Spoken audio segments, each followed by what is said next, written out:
Programa VIP. Oferecimento. Unimed Cuiabá. Cuidar de você. Esse é o plano. Óticas Paris Vision. Shopping Goiabeiras e Pantanal Shopping. E aplicativo Compra e Ganha. Sua empresa merece estar aqui. Baixe o aplicativo Compra e Ganha, clique em credenciamento e fale conosco. Olá para você ligado aqui na programação da Record News, sejam bem-vindos a mais um programa VIP e hoje meu convidado especial aqui no estúdio é o Procurador-Chefe de Justiça, não se usa mais o chefe, Mauro Curvo aqui comigo no estúdio para fazer um balanço das atividades do Ministério Público durante a gestão dele como presidente. Tudo bem, Mauro? Tudo ótimo, Eduardo. Muito obrigado pelo convite, né? Eu fico muito feliz de ter essa oportunidade de conversar com você, conversar com seus telespectadores, para a gente aqui avaliar a nossa atuação à frente do Ministério Público nesse biênio que agora, no dia 1º de março, o doutor José Antônio, já nomeado, toma posse e assume o cargo de Procurador-Geral de Justiça. Procurador-Geral de Justiça tem um mandato de 2 anos, podendo ser reeleito. Perfeito. Você disse que o José Antônio assume agora em fevereiro. Porque na eleição, que é uma eleição interna, só votam os procuradores e os promotores. Vocês praticamente ficaram empatados. O Zé Antônio venceu essa eleição por um voto. Perfeito. Apenas um voto. E como manda a tradição, o governador nomeia o mais votado. Perfeito. E olha só, é fundamental, a meu ver, e eu defendi isso mesmo depois que eu perdi a eleição, porque a democracia ela tem que valer quando você ganha e quando você perde. Há 2 anos atrás eu ganhei a eleição por 25 votos de diferença, fui nomeado. Agora eu perdi por 1. Então quem tem que ser nomeado é quem ganhou a eleição. Então eu defendo isso, sempre defendi, e não é porque perdi por 1 voto que deixaria de defender. E isso, para nós, enquanto Ministério Público, é muito importante, porque tem muito a ver com a nossa independência, com a nossa autonomia. Não é fácil você administrar uma instituição como o Ministério Público presente em todo o Estado, que tem responsabilidades muito grandes, que tem que ser o grande advogado da cidadania. E é mais difícil ainda, quero crer, você tentar fazer isso sem ter a legitimidade de ter ganho entre seus pares.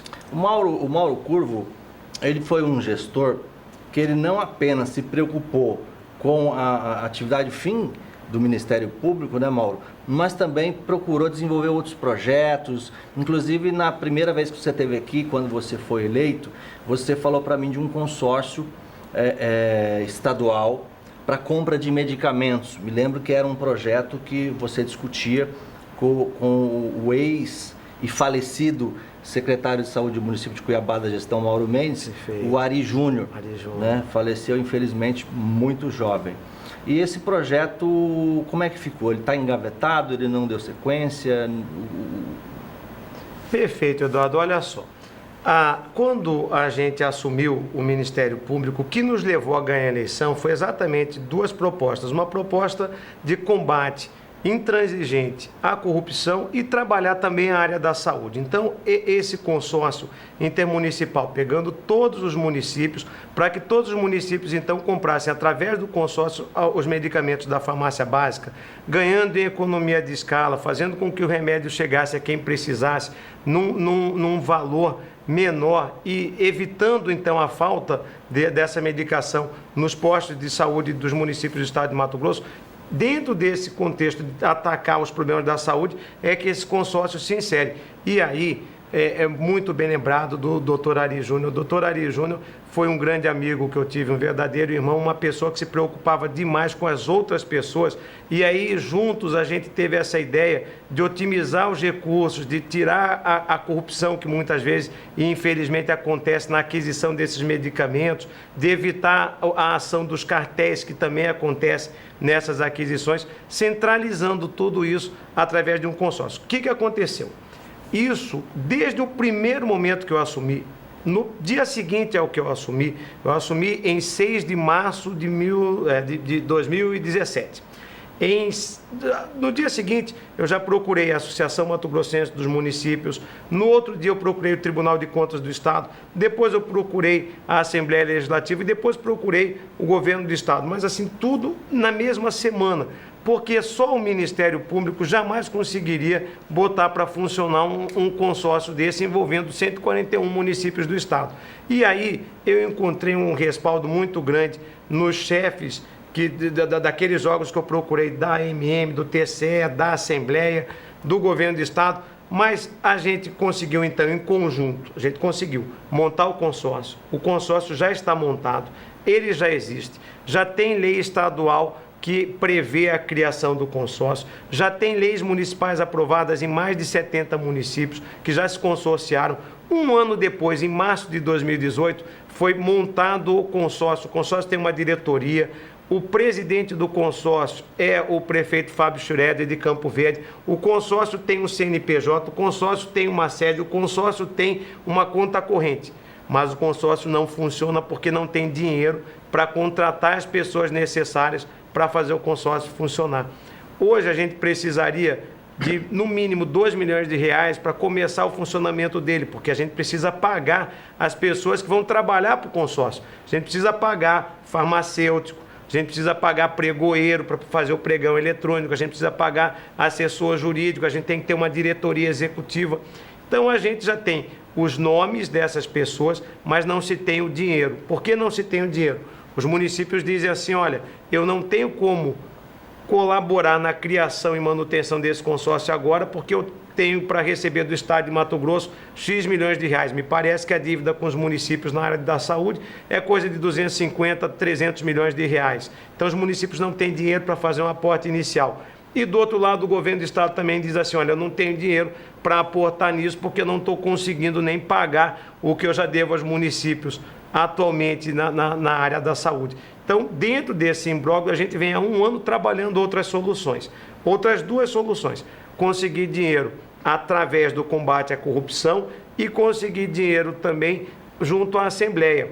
Então, agora, nesse ano, a gente tem esperança de que esse consórcio comece a funcionar, porque a Assembleia vai celebrar um termo de fomento com o consórcio e repassar para o consórcio em torno de 900 mil reais. E um colega lá de Várzea Grande, ele fez um acordo lá, envolvendo agentes privados, envolvendo a prefeitura municipal, ele fez um TAC lá, e aí lá nem é questão de combate à corrupção, lá não é, mas ele conseguiu, através desse TAC, também um valor para repassar para o consórcio. Então, o consórcio, recebendo esses valores, ele tem a condição de começar a operar. E ele começando a operar, ele vai se pagar, né? Ele começa a se pagar.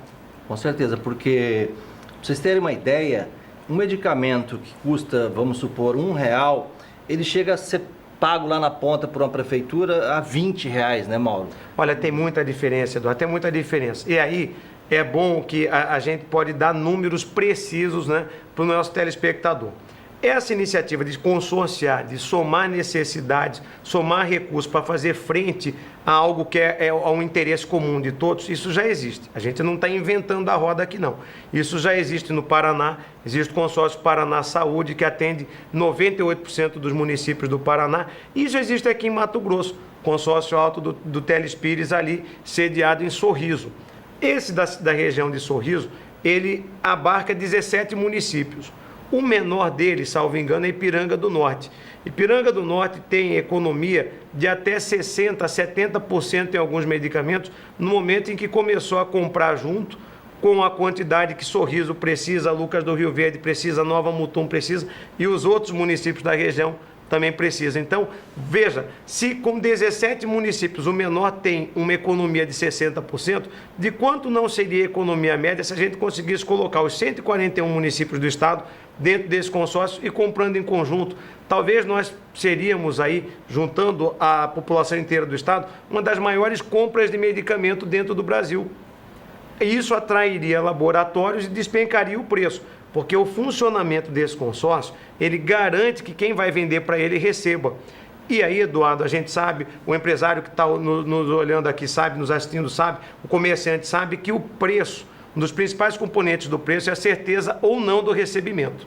Se você sabe que vai receber, seu preço é um. Se você tem dúvida de que vai receber, seu preço é outro. E é mais caro. E como que funciona no consórcio? O consórcio, formado pelos municípios, cada município tem uma conta corrente lá dentro.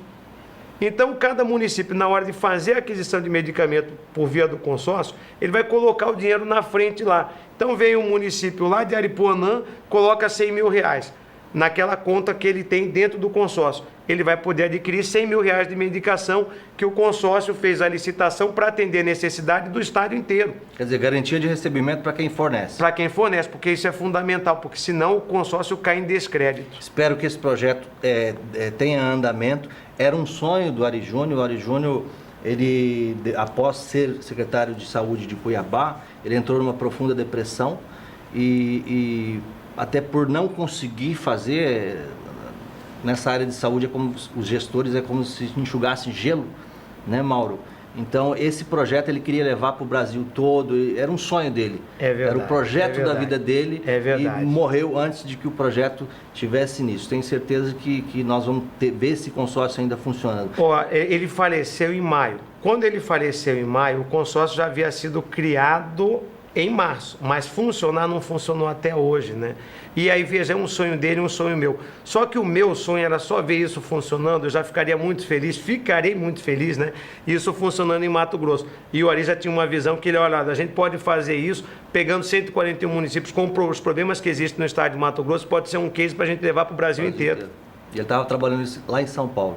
Mas, Mauro, nesses 2 anos, você na chefia do MP, quanto foi recuperado em verba pública desviada que retornaram para os cofres públicos? Olha só, veja, nesse aspecto, eu acredito que se no Brasil a gente excluir o que a Lava Jato conseguiu de recuperação e talvez se excluir agora o Rio de Janeiro, que vem depois aí já há um ano mais ou menos, operação com prisão de Sérgio Cabral, do Pezão, talvez esses dois, com certeza o Ministério Público Mato Grosso foi o que mais recuperou recursos no Brasil inteiro, em 2 anos, aqui com o trabalho do CIRA, que é um comitê interinstitucional de recuperação de ativos que é sediado lá no Ministério Público.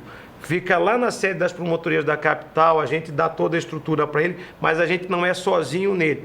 A gente trabalha em conjunto no CIRA com a Procuradoria-Geral do Estado, Controladoria-Geral do Estado, com a Cefaz, com a Delegacia Fazendária. Talvez eu esteja até esquecendo de citar aqui algum outro órgão que faz parte dele lá também. Ali a gente conseguiu muitos milhões. Mas o trabalho dos colegas do patrimônio, dos colegas que atuam nas promotorias de crimes, de combate a crimes contra a administração pública, a gente pode falar em quase R$2 bilhões recuperados de dezembro de 2016 a dezembro de 2018. Quase R$2 bilhões. Quase R$2 bilhões.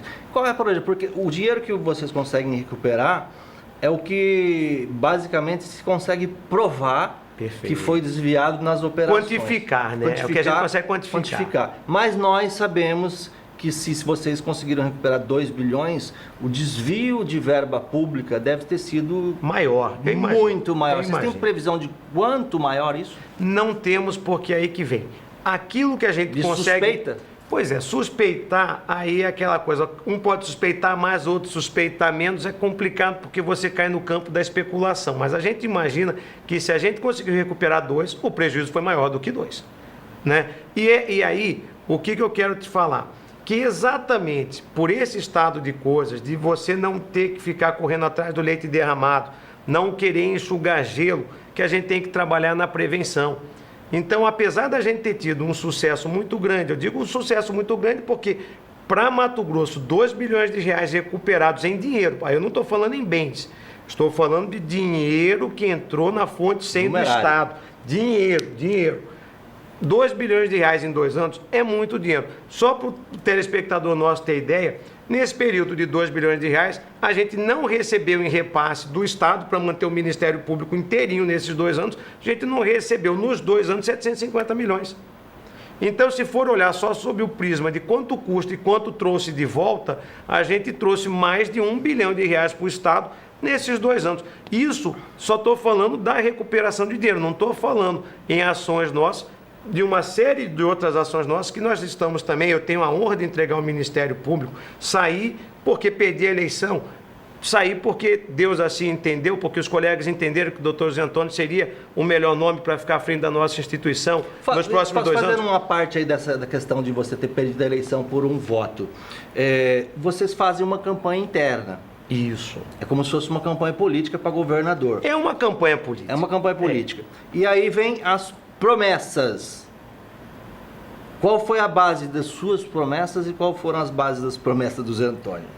Veja. Só os pilares. Veja, o meu, eu gostaria de ter mais 2 anos para poder entregar para a sociedade alguns projetos que estão em andamento. Essa era a base do que eu queria fazer, nada diferente do que já vinha sendo feito.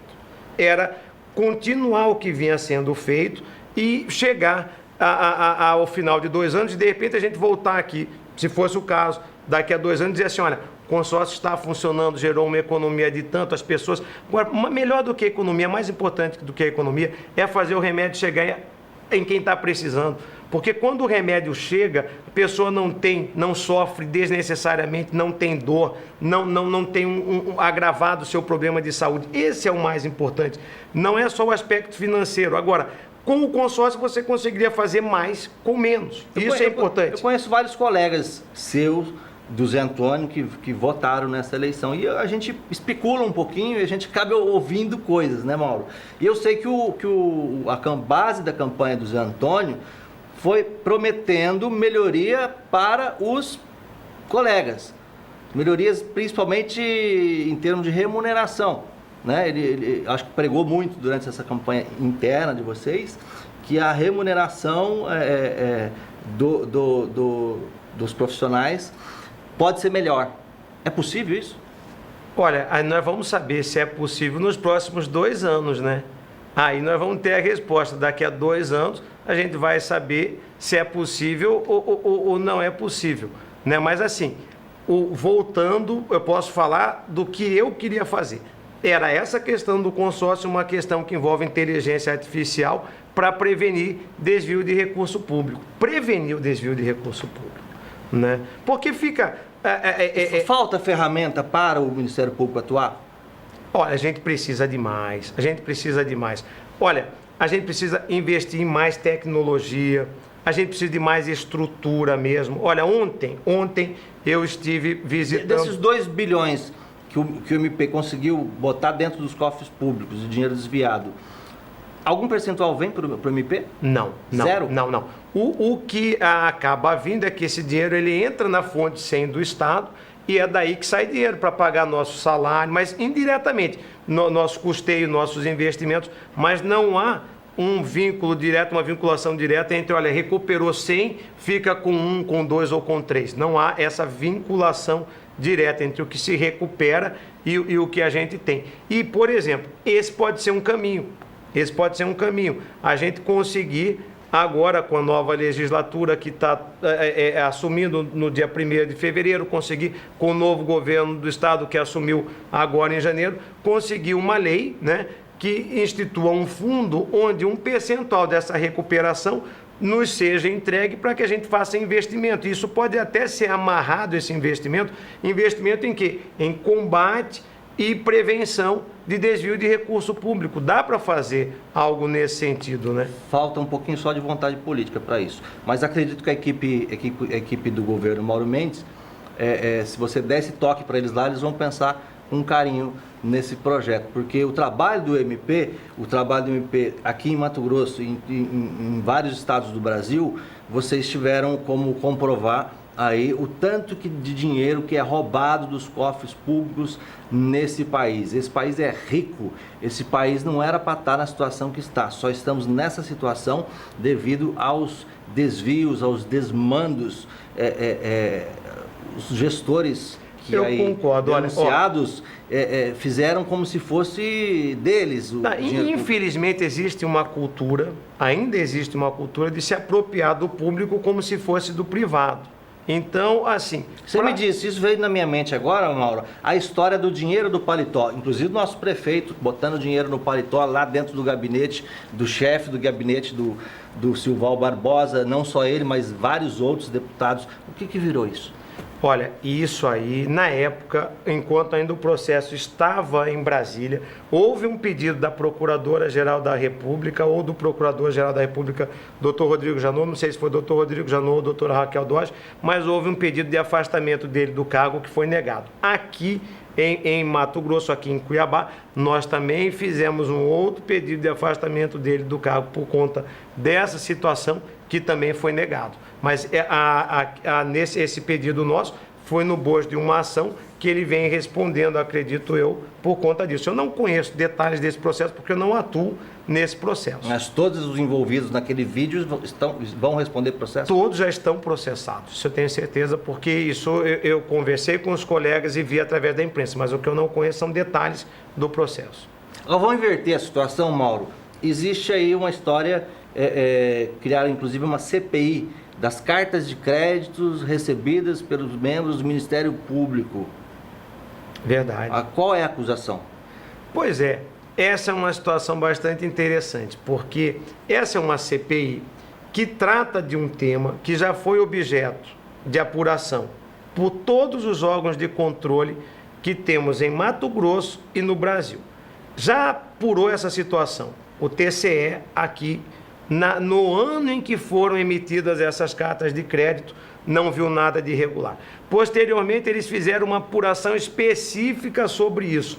Também não viram nada de irregular no sentido de que alguém tenha sido beneficiado fraudulentamente ou que alguém tenha sido favorecido com o dinheiro público desviado através dessa modalidade. Então, o TCE já viu isso pelo menos 2 vezes.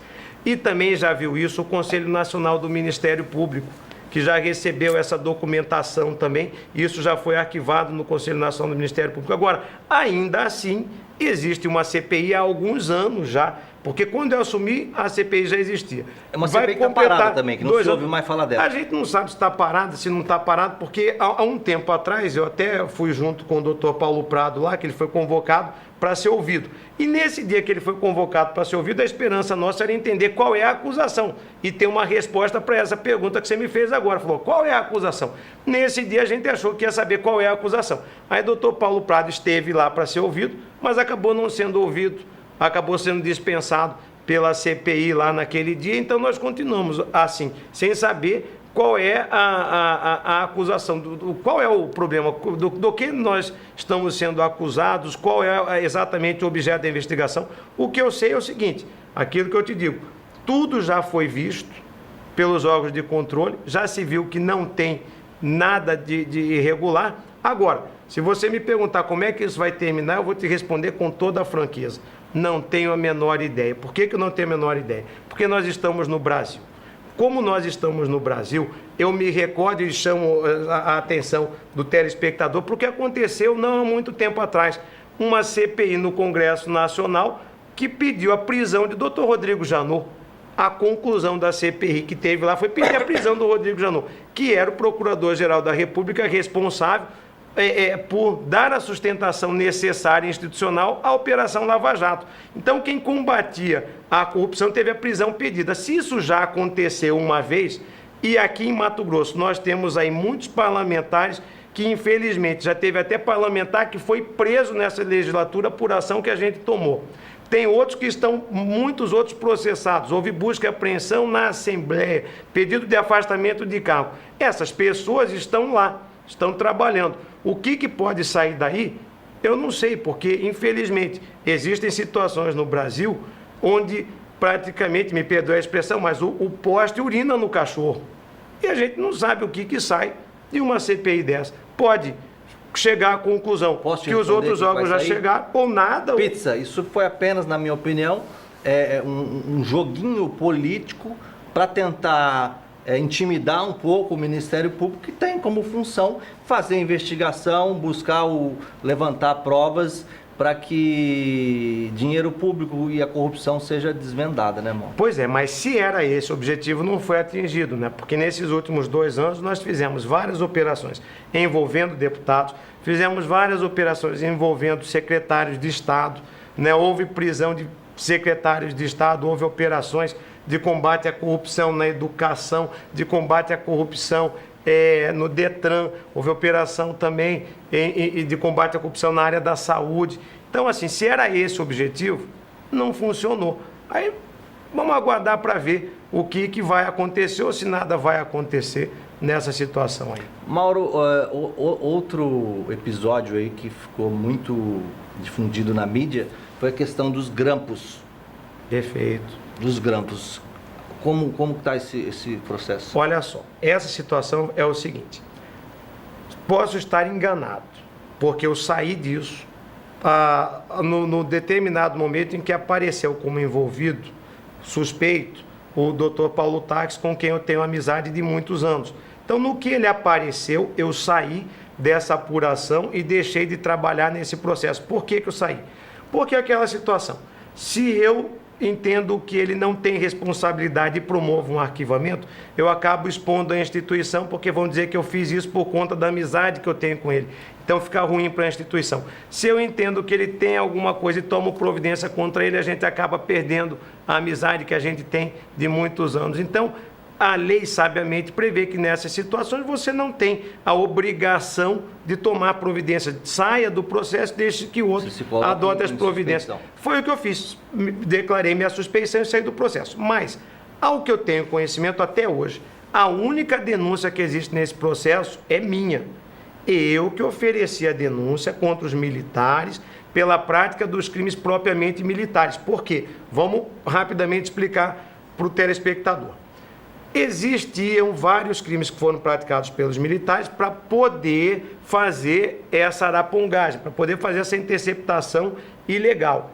O crime de interceptação ilegal não é um crime militar. O crime de formação de quadrilha para cometimento de crimes também não é um crime militar.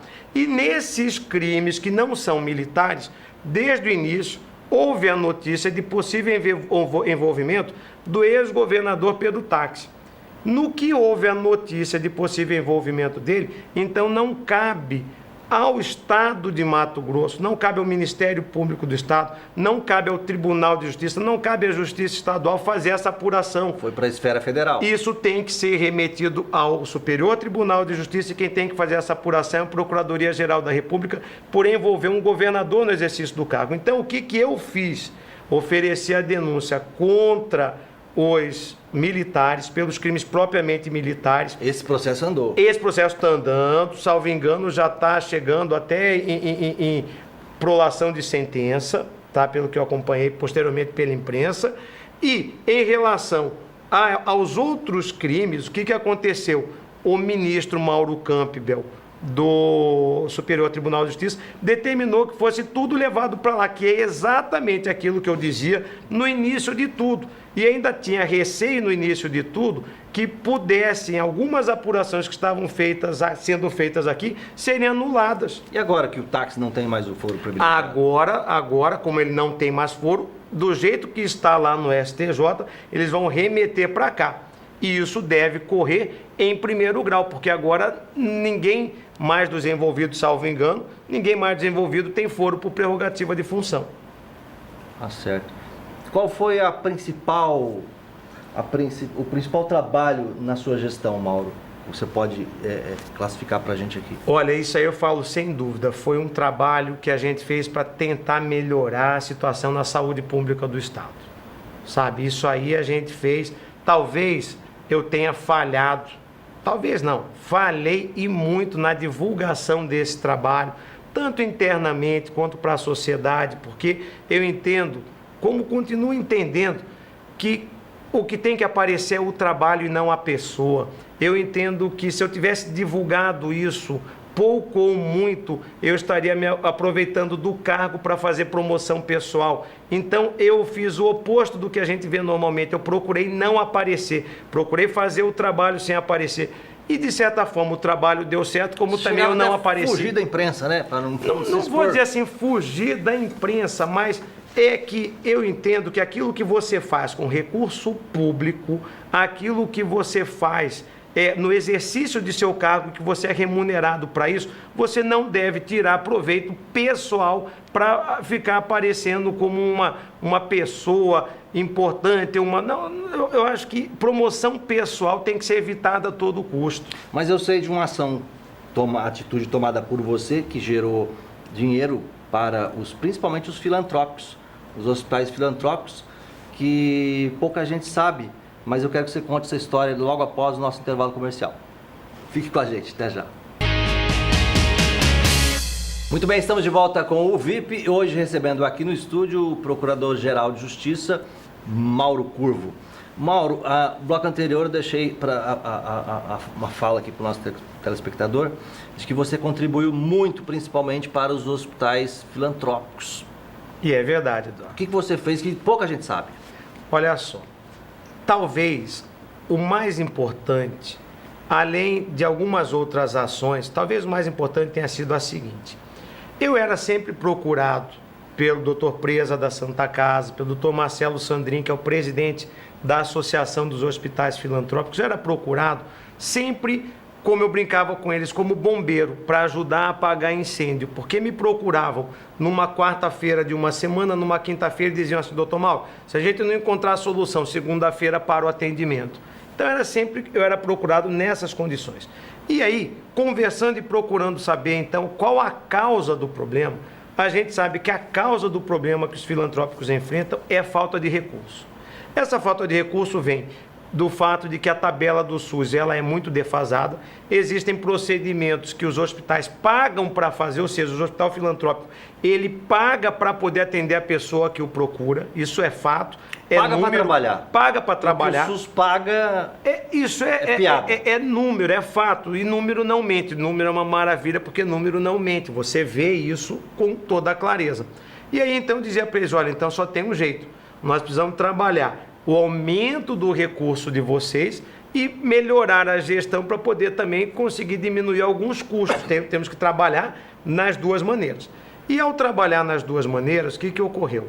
Quando o governador Pedro Táxi um dia conversou comigo e disse que iria mandar para a Assembleia Legislativa um projeto de um fundo de estabilização fiscal do Estado, eu disse a ele: olha, vamos fazer o seguinte, é fundamental o dinheiro, a gente sabe que é fundamental, mas é mais fundamental ainda na saúde. Vamos botar esse dinheiro na saúde. E aí ele concordou comigo, ele também já tinha essa ideia, e 100% desse fundo foi destinado à saúde.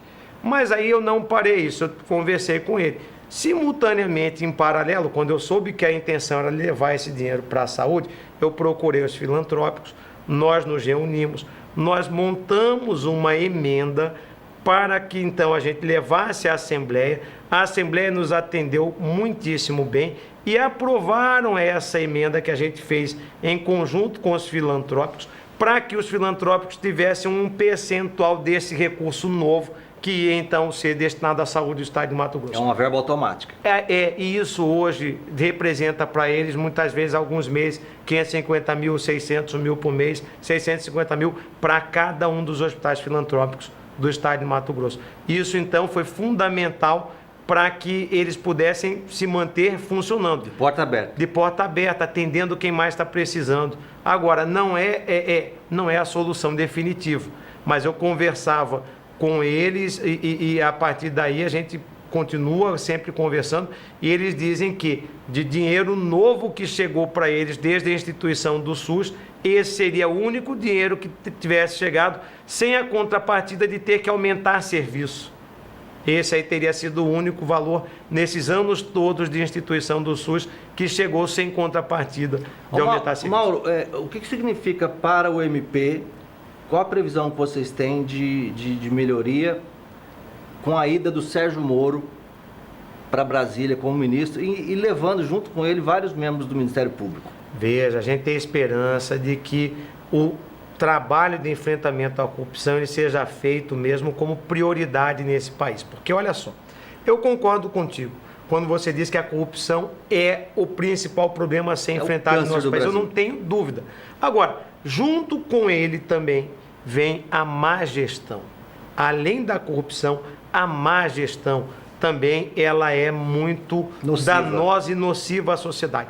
E além da má gestão, a falta de enfrentamento político também é outra situação que é também nociva à sociedade. Muitas vezes, quando o gestor ele opta por não comprar algumas brigas com alguns setores, quem paga a conta dessa não compra de briga com alguns setores acaba sendo a sociedade, principalmente aquele que mais precisa das políticas públicas. Então, eu acho que, na minha visão, esses seriam talvez os principais problemas a serem enfrentados. É você colocar quem mais precisa de política pública como prioridade e não colocar eventuais projetos de poder, de tentar se reeleger, E o Mauro de se Mendes, o que ele agradar, está dizendo aqui é o seguinte, vamos de se agradar um setor. a história recente aqui. O Pedro Táxi não teve peito de fazer certos enfrentamentos e terminou o seu mandato do jeito que terminou. É isso. É uma Resumindo, visão, é isso. é uma visão. Talvez se há 4 anos atrás ele tivesse tentado diminuir o custo do executivo, dialogando com as categorias, vendo o que era possível fazer, tomando providência em relação a algumas leis de carreira, ele poderia ter obtido uma diminuição do custo do executivo, diminuído o buraco com o qual foi entregue o Estado para o Mauro Mendes. Talvez tivesse ido atrás de novos recursos em quem goza de benefício fiscal, junto ao agronegócio, esse buraco também talvez não existisse. Então, assim, a gente não sabe o que aconteceu, porque a gente não vivenciava o dia a dia, a gente vê de fora. E aí é o resultado que a gente tomou conhecimento ao final, foi agora, quando o Mauro Mendes e a equipe de transição dimensionam em 2 bilhões de reais aí o buraco com o qual é entregue o executivo do Estado para o novo governador. Agora, Se o Mauro fechar as torneirinhas aí que sempre estão abertas aí no setor público, tenho certeza que esse dinheiro aí ele é economizado com muita facilidade, principalmente em secretarias como a da saúde, né? olha, o que precisa então, aí que Você viu vem... a gangue, a quadrilha que foi presa agora recentemente, né? Recentemente a gente teve aí umas ações que levaram à prisão de ex-secretário de saúde municipal, de outros médicos, tudo, que controlavam e faziam quase que a privatização da saúde pública aqui no estado e na capital do estado de Mato Grosso, né? Colocando a saúde pública aos interesses de algumas pessoas, de algumas empresas, né? O Sérgio Moro fez uma reunião nacional com pessoas de todos os estados. Você participou dessa reunião? Não cheguei a participar dessa reunião, mas fiquei sabendo que houve. Inclusive, fiquei sabendo que ele quer montar uma rede de inteligência com os ministérios públicos estaduais. Você vê que eu estou bem informado, né? Porque eu tenho uma parente de São Paulo que trabalha na área de justiça também, que ela participou dessa reunião lá. Ele quer montar uma rede de inteligência. Eu acho que o caminho é esse, o caminho é a integração, o caminho é se investir em tecnologia, é trabalhar com a tecnologia fazendo o cruzamento de dados e, de preferência, na modalidade preditiva e para prevenir o desvio de recurso público, que é o caminho que a gente ousou trilhar aqui em Mato Grosso nesses 2 anos do Ministério Público, né? O segredo é seguir o dinheiro. Olha, o segredo, eu te digo, é que você sempre tem que procurar, enquanto gestor, fazer mais com menos. E aí, eu entrego o Ministério Público a Dr. José Antônio com toda a certeza, talvez até um pouco melhor do que quando eu recebi.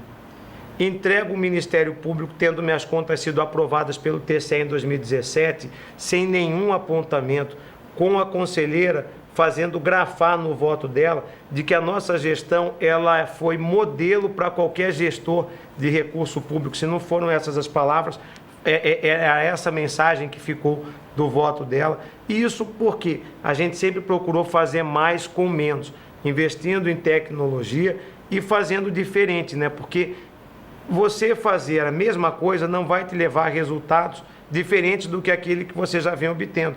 E a grande diferença que a gente quis fazer e que pegou o caminho era evitar o desvio de recurso público, era montar um sistema de inteligência artificial com modelos matemáticos que eles entendessem o que é uma fraude à licitação, o que é um superfaturamento, o que é uma cláusula que visa direcionar aquela compra daquele objeto ou a prestação daquele serviço para uma empresa, excluindo outras que poderiam também fazer parte do certame, que ele entenda isso e aí que ele possa, esse conjunto, essa inteligência artificial, possa ler os editais das futuras licitações, possa ler as atas que finalizam os procedimentos licitatórios das futuras contratações e antes do dinheiro ser desembolsado, antes de ser contratado, possa nos sinalizar para que a gente, enquanto órgão de controle, tome providência antes do dinheiro ser contratado. Quer dizer, seria um selo de garantia de não corrupção? É mais ou menos isso. Não é de uma garantia de 100%, mas uma garantia de que pelo menos a princípio, aquela futura contratação já passou por um filtro de inteligência artificial que não viu nenhuma ilegalidade a princípio. Mas o que a gente quer, na verdade, Eduardo, o que a gente quer é um desafio tão grande que ele muda o conceito de coisas estabelecidas há milênios, como o conceito de transparência. Qual é o conceito de transparência na humanidade até hoje? A transparência é mostrar para onde foi o dinheiro, aonde algum dinheiro foi empregado. Então, se é no setor público, é dizer onde um órgão público gastou aqueles recursos públicos. Se é um setor privado prestando conta, é onde que aquela empresa ou aquela pessoa investiu aquele dinheiro que lhe foi confiado. É sempre olhando para trás. O que a gente queria fazer aqui em Mato Grosso, mas aí com 2 anos não tivemos tempo para isso. Mas está encaminhado. Está encaminhado, mas não está terminado. Tem um caminho longo ainda a ser percorrido. Isso pode ser engavetado pelo próximo procurador? E, veja, eu acredito que não vai ser, não pode ser, não pode ser, porque essa iniciativa ela é fundamental para a sociedade. Acredito que ele vai ter a sensibilidade necessária de enxergar isso e investir na continuidade desse projeto. Acredito nisso. Não quero crer que nós vamos passar aí 2 anos e nada será feito para poder continuar avançando nisso. Porque o que a gente queria fazer, só para concluir, Eduardo, é mudar o conceito de transparência. É que a transparência em Mato Grosso passasse a ser não para onde o dinheiro foi, mas para onde o dinheiro vai. Para que o cidadão, então, pudesse, de qualquer lugar do mundo, pela internet, saber aonde o dinheiro que é recolhido através dos tributos que ele paga, aonde o dinheiro dele está indo, para onde o dinheiro vai. E já tendo sido verificado pela inteligência artificial que, a princípio, não há nada de irregular nesse futuro emprego do dinheiro. E hoje o cidadão não tem como saber quanto, por exemplo, o governo pagou num quilo de café. Pode saber, mas aí é o que você falou, quanto pagou. O que a gente quer é que ele saiba quanto que vai pagar. E que não só ele saiba quanto vai pagar, mas que ele saiba também que, a princípio, está pagando o valor de mercado. É porque se hoje o governo compra muita coisa e muito serviço, muitos produtos e muitos serviços, com preços acima do que é praticado no mercado privado. Isso é um fato, né, irmão? Isso é um fato, e aí eu já até te adianto aqui algo que eu vou fazer, travar uma discussão, talvez a última que eu vou travar ainda enquanto Procurador-Geral de Justiça, porque saio no dia 1º de março, agora em fevereiro. Agora em fevereiro, já até adianto para você e para os nossos telespectadores, eu vou levar à Assembleia Legislativa um debate que passa por 2 pontos muito importantes aos órgãos de controle, muito caros para a sociedade. Vou levar um projeto para discutir com a futura legislatura, para ver se algum deputado o abraça e propõe formalmente, no seguinte sentido.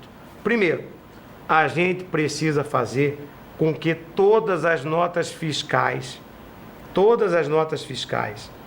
das compras feitas por qualquer órgão público do Estado sejam disponibilizadas nos portais de transparência.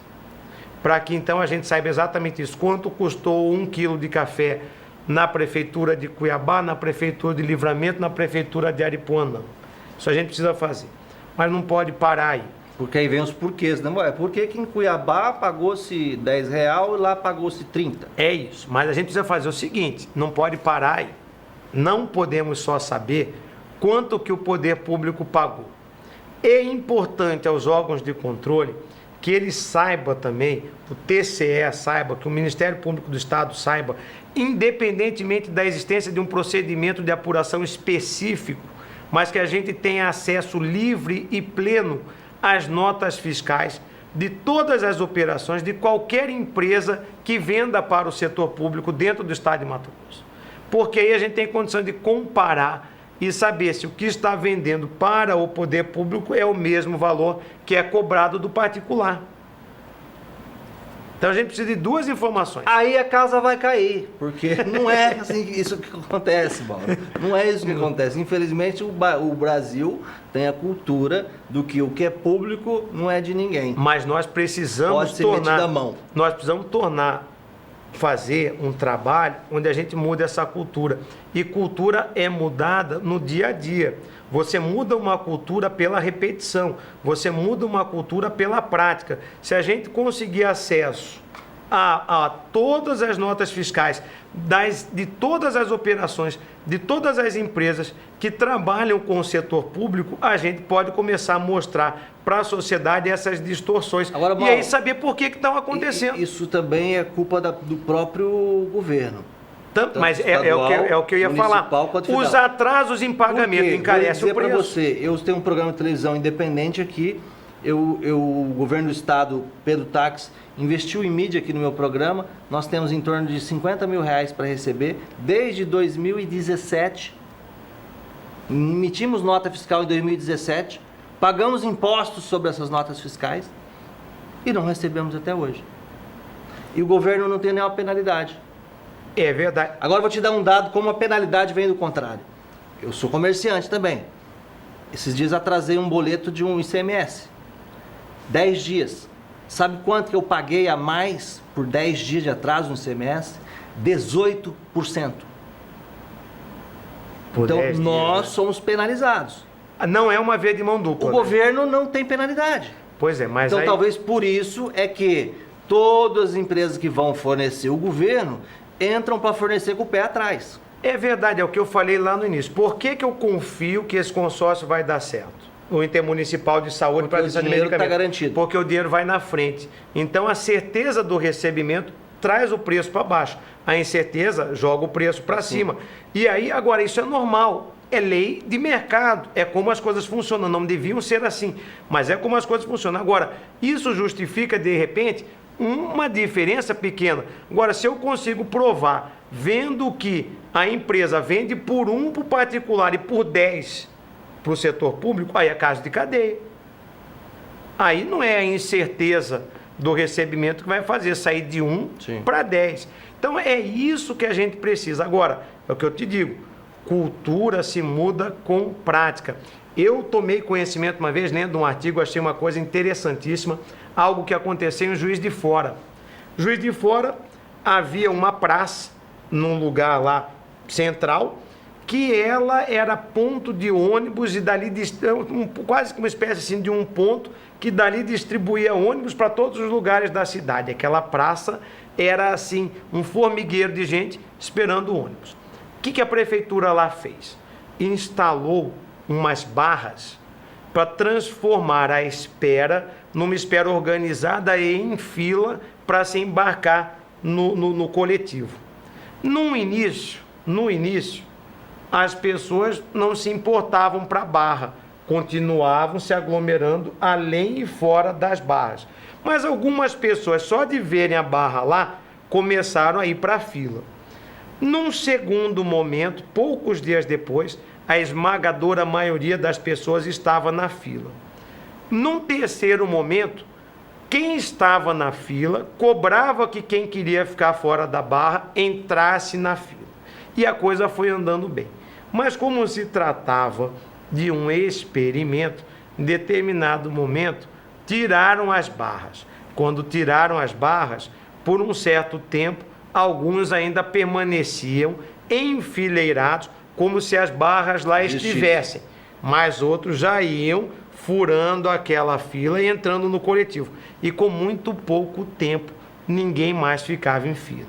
O que isso ensina para a gente? Que cultura se faz com repetição, se faz com exemplo, se faz com práticas. Então a gente precisa mudar essa cultura de se cobrar um preço para o particular e um preço para o Estado. Isso vai ser mudado com a repetição de pagamento no prazo por parte do Estado. Vai ser mudado com a diminuição gradual da diferença entre o que o particular paga e que o poder público paga. E o que vai levar a esse estado de coisa chama-se conhecimento. Só a população tendo conhecimento do que acontece para poder cobrar medidas que mudem essa realidade. E hoje a gente não tem esse conhecimento. Porque hoje o maior caloteiro do estado de Mato Grosso é o próprio governo do estado de Mato Grosso. Talvez, não digo caloteiro, mas talvez eu não conheço no estado de Mato Grosso alguém que está devendo mais do que o próprio estado. Inclusive eu sou credor enquanto Ministério Público disso, né? A gente tem 130 milhões de reais para receber dos anos de 2016 e 2017, que foram para a PEC do teto dos gastos, né? Vai nos ser pago e a todos os poderes com excesso de arrecadação aí nos anos futuros. E esse dinheiro fez muita falta para a gente, né? Eu tive a honra de ser procurador-geral, ainda tenho, né? Porque saio dia 1º, com a graça de Deus, de março, com a graça de Deus. Agora, enfrentei talvez, nesse período, a maior crise econômica da história do país. E mesmo assim, a gente conseguiu, pelo compromisso que a gente tem dos membros e dos nossos servidores, assim, a esmagadora maioria, pessoas fantásticas, pessoas compromissadas com o interesse social, a gente conseguiu em 2 anos ser o Ministério Público mais premiado do Brasil pelos seus projetos sociais. Em 2 anos a gente teve 6 prêmios do Ministério, do Conselho Nacional do Ministério Público. 6 prêmios em 2 anos. Eu saio tendo obtido 53% de voto, tendo administrado dentro desse cenário de extrema dificuldade. O maior problema do setor público nos próximos anos, Mauro, vai ser conseguir pagar os inativos e pensionistas, né? No caso do MP, quem é que paga os aposentados? A vida inteira nós mesmos pagamos os nossos aposentados. Diferentemente, por exemplo, de exemplos que eu vou dar, da Assembleia e do TCE, que de uns anos para cá estão começando a pagar os seus aposentados. Antes eram pagos pelo Executivo Estadual, nós pagamos os nossos aposentados, com recursos arrecadados de todos nós da ativa e dos aposentados, que é a contribuição previdenciária, e recursos oriundos da fonte 100 do Estado. Nós pagamos os nossos aposentados. Em termos de previdência, nós somos também equilibrados. Dentro dos órgãos públicos, todos do Estado de Mato Grosso, só nos ganha a Defensoria, porque é uma instituição nova, muito recente, que praticamente não tem aposentado. Agora, instituição antiga no Estado, como a nossa, e mais equilibrada em termos de previdência, também não existe. Vou dar uma informação para você de casa, que não deve saber disso, o Mauro deve saber disso. Você sabia que nós aqui, governo do Estado de Mato Grosso, pagamos os aposentados do Mato Grosso do Sul? Alguns aposentados de lá. Mesmo depois da divisão, após a divisão, todos que tinham sido aposentados pelo governo, que era um governo único, né? Ficaram a conta aqui. Ficou aqui. Nós pagamos os aposentados do Mato Grosso do Sul. Nós, no Ministério Público, pagamos aposentados que estão em Mato Grosso do Sul, que trabalharam lá. E não está errado isso, não? Foi a regra do jogo. Existem situações muito interessantes. Muitas vezes me perguntam, por que o Ministério Público não fez nada? Veja, nós não administramos, nós não fazemos lei. Nós existimos para fazer cumprir a lei e as constituições. Mas nós não discutimos se aquele projeto de lei é bom ou ruim. Nós não podemos discutir critérios de conveniência e oportunidade de um gestor. Por exemplo, agora me foi perguntado, olha, o governador Mauro Mendes parece que enviou ontem à Assembleia, ou esses dias atrás enviou à Assembleia um projeto extinguindo algumas empresas. Falasse, mas o MP vai deixar isso acontecer? Não nos cabe deixar ou não isso acontecer. Isso é algo eminentemente político, critério de conveniência e oportunidade do gestor. Quem foi eleito para administrar o Estado de Mato Grosso foi o governador Mauro Mendes, não foi o Ministério Público, não fui eu, não foi o Dr. José Antônio que assume o Ministério Público. Tá certo. Mauro, o nosso tempo está acabando e quero deixar para você aí suas considerações finais. Câmera à sua disposição. Olha, Eduardo, telespectador, eu queria dizer para vocês que a experiência de você ser gestor em nosso país é uma experiência da qual só quem passa por ela pode ter ideia da dificuldade que é você ser ordenador de despesa em nosso país. Ainda mais em um cenário de dificuldade financeira. Agrava essa dificuldade. Essa dificuldade ela existe porque é muito burocrático o setor público. O setor público tem tantas regras e você não pode desobedecê-las sob pena de cometer aí uma ilegalidade, sob pena de incidir numa questão de improbidade administrativa. Que é o caso do Pedro Táxi, né? Ele vai responder muita coisa agora mesmo deixando o governo. Aí é o tempo que vai mostrar para a gente se vai ser muito pouco ou nada, vai caber a análise a quem de direito, né? Porque como não tem mais foro por prerrogativa de função, isso tudo vem para o Estado de Mato Grosso e aqui colegas vão avaliar essa situação. Não serei eu, porque eu volto para minha querida Várzea Grande trabalhar lá no Tribunal do Júri lá. Mas, voltando ainda a essa questão de ser gestor público, eu fiquei 10 anos à frente da administração da Procuradoria-Geral de Justiça.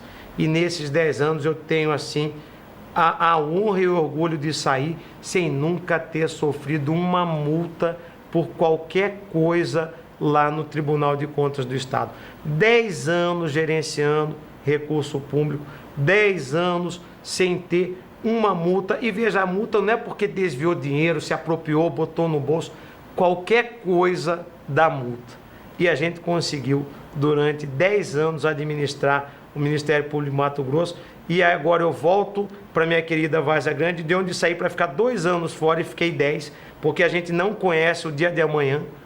É muito interessante, eu li uma frase que diz assim: o futuro a gente não tem como prevê-lo, a gente pode construí-lo. E é verdade, mas muitas vezes também a gente acha que está construindo algo e Deus reserva para a gente coisa completamente diferente daquilo que você começou a construir. Eu acredito muito em Deus e acredito que o Ministério Público do Estado de Mato Grosso vai estar em excelentes mãos agora com o doutor José Antônio à frente, a partir do dia 1º de março. O desafio não é fácil, mas lá no Ministério Público, a partir do momento em que houve o encerramento da eleição, que se apurou o último voto, o doutor José Antônio me ganhou no último voto, eu disse a ele e ajo dessa maneira: nós somos todos ministérios públicos, você ganhou, você tem que ser nomeado e pode contar comigo agora lá na minha trincheira de Várzea Grande, porque nós existimos para prestar um serviço para a sociedade. Quando a gente trabalha unido e somando esforços, a gente presta esse serviço melhor. Já fica aqui o convite para que o doutor Zé Antônio, venha também aqui ao programa VIP. A você de casa, muito obrigado pela companhia, audiência e paciência. Até o próximo programa. Tchau. Programa VIP. Oferecimento. Unimed Cuiabá. Cuidar de você. Esse é o plano. Óticas Paris Vision. Shopping Goiabeiras e Pantanal Shopping. E aplicativo Compra e Ganha. Sua empresa merece estar aqui. Baixe o aplicativo Compra e Ganha, clique em credenciamento e fale conosco.